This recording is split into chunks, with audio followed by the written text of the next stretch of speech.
Hello everyone, welcome to the Inspired Biology, and today we are discussing about what is repetitive DNA. Okay, so what is DNA repeats?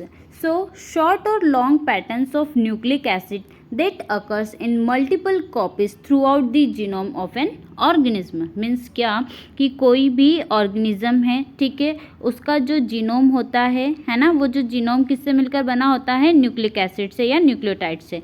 Nucleotides क्या?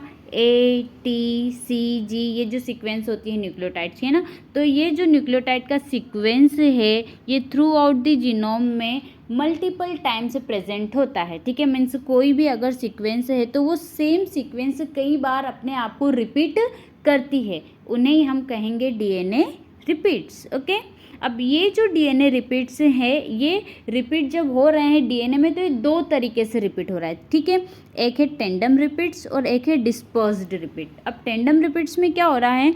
Copies of short DNA sequence are position after one another, है ना। इसमें मतलब short कोई sequence है वो repeat हो रही है वन आफ्टर अनादर, मतलब जो सीक्वेंस रिपीट हो रही है वो एक के बाद एक इस तरीके से प्रेजेंट है। जैसे कि आप इस डायग्राम में देख सकते हैं, ये यहाँ का जो पोर्शन है, यहाँ पर सीक्वेंस एक के बाद एक अपने आप को रिपीट कर रही है। ठीक है, नेक्स्ट है डिस्पर्स्ड रिपीट्स। इसमें क्या हो रहा है? Copies of DNA sequence are randomly distributed, है ना। इसमें भी डीएनए अपने आप को रिपीट कर रहा है बट रेंडमली प्रेजेंट है, जो कॉपी है वो रेंडमली प्रेजेंट है। जैसे यहाँ पर जो सीक्वेंस रिपीट हो रही है वो सेम सीक्वेंस यहाँ पर रिपीट हो रही है, फिर यहाँ पर और फिर यहाँ पर। ठीक है, अब ये जो डीएनए सीक्वेंस की रिपीट्स है जो कि दो तरीके से हो रही है, एक है टेंडम रिपीट्स और एक है डिस्पर्स्ड रिपीट। ठीक है, ये फर्दर जो है इनके कुछ टाइप्स हैं जो डिवाइड किए गए हैं, जैसे कि satellite, mini satellite, micro satellites. अब क्या हो रहा है इसमें?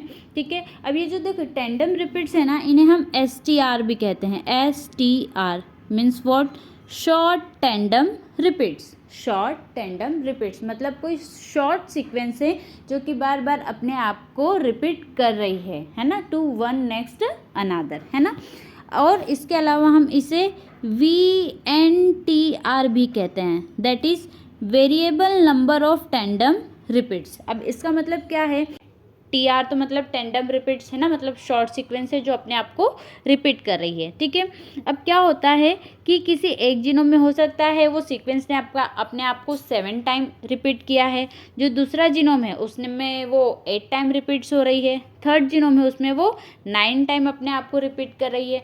मतलब रिपीट होने का जो नंबर है वो वेरिएबल है। अलग अलग जीनोम में टेंडम के रिपीट होने का नंबर वेरिएबल है, that is variable number of tandem repeats. Okay, so ये तो बात हो गई टेंडम रिपीट्स की, है ना। अब टेंडम रिपीट्स और सैटेलाइट रिपीट्स में डिफरेंस क्या है ना, तो जो टेंडम रिपीट्स है वो थ्रू आउट द जीनोम में कहीं पर भी प्रेजेंट हो सकते हैं, है ना।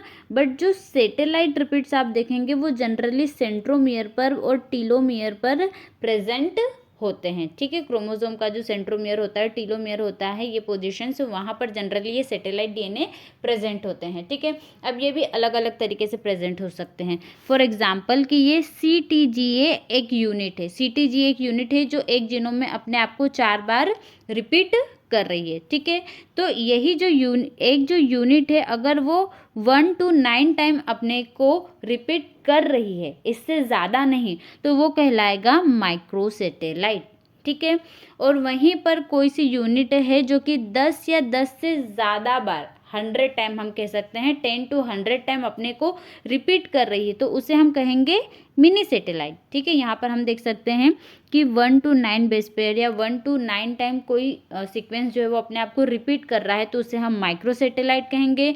कोई सी बेस पेयर जो है वो 10 to 100 टाइम अगर अपने आप को रिपीट कर रही है तो उसे हम मिनी सैटेलाइट कहेंगे।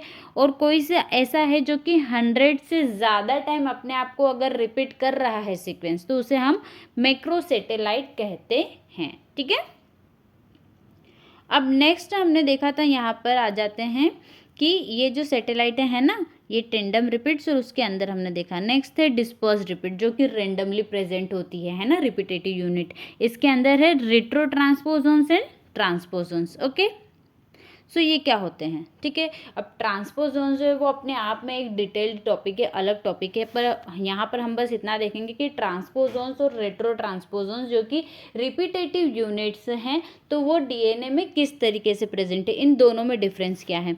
तो ट्रांसपोजोन्स क्या होते हैं, transposons move from one genomic location to the another by the cut and paste mechanism, है ना। ट्रांसपोजोन्स में क्या हो रहा है कि जीन का कोई सीक्वेंस है वो एक जगह से मूव करके अनदर जगह पर, अनदर प्लेस पर चले जाता है, और इसका मैकेनिज्म क्या होता है मूव करने का, कि ये इस जीन को यहाँ से कट करेगा और जीनोम में किसी दूसरी लोकेशन पर प्लेस कर देगा। तो कट एंड पेस्ट मैकेनिज्म का यहाँ पर काम हो रहा है। रेट्रो ट्रांसपोजोन्स में क्या हो रहा है कि यहाँ पर भी जीन जो है वो मूव कर रही है, एक प्लेस से दूसरी प्लेस पर मूव कर रही है, बट यहाँ पर कॉपी एंड पेस्ट मैकेनिज्म हो रहा है, कट एंड पेस्ट नहीं। ये क्या करेगा, जिस जीन को इन्हें क्या करना है कि मूव करवाना है, ये क्या करेगा, ट्रांसक्रिप्शन करेगा, उसका आरएनए बनाएगा। अब ये जो आरएनए बना है इसका रिवर्स ट्रांसक्रिप्शन होगा, ठीक है। रिवर्स ट्रांसक्रिप्शन होगा तो ये जो सेम सीक्वेंस जो यहाँ पर प्रेजेंट थी, सेम सीक्वेंस यहाँ पर बन जाएगी। अब इस सेम सीक्वेंस को ये किसी दूसरे जीनोम में किसी अदर लोकेशन पर क्या कर देगा, पेस्ट कर देगा। तो यहाँ पर क्या कॉपी एंड पेस्ट का मैकेनिज्म चल रहा है।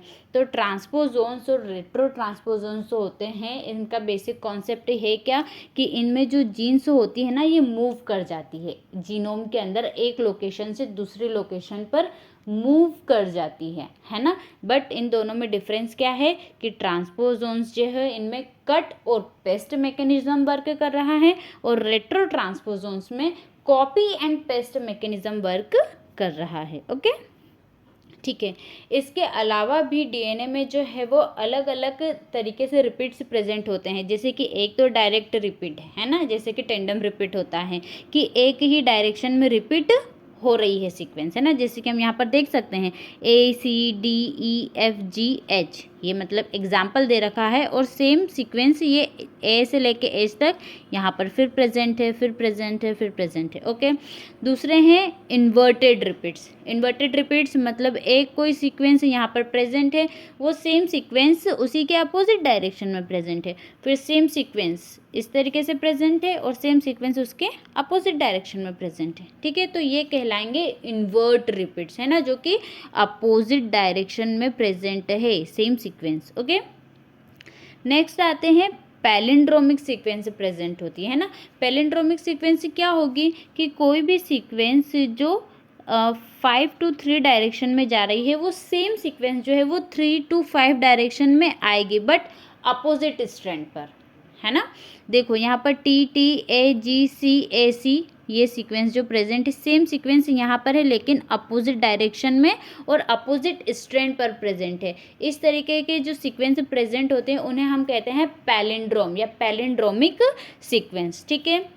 नेक्स्ट है मिरर रिपीट्स। मिरर रिपीट्स होते हैं कि कोई सीक्वेंस जो है वो अपने आप को रिपीट कर रही है, मिरर, तो उसकी मिरर इमेज दिखाई देगी। जैसे यहाँ पर देख सकते हैं कि यहाँ पर CCAACCGGATT, इन्हें इन्वर्ट रिपीट्स भी हमने कहा था लास्ट में, और इन्हें ही मिरर रिपीट्स भी कहेंगे, ठीक है। वीडियो अच्छी लगी है तो लाइक कीजिए, चैनल को सब्सक्राइब कर लीजिए। Thank you.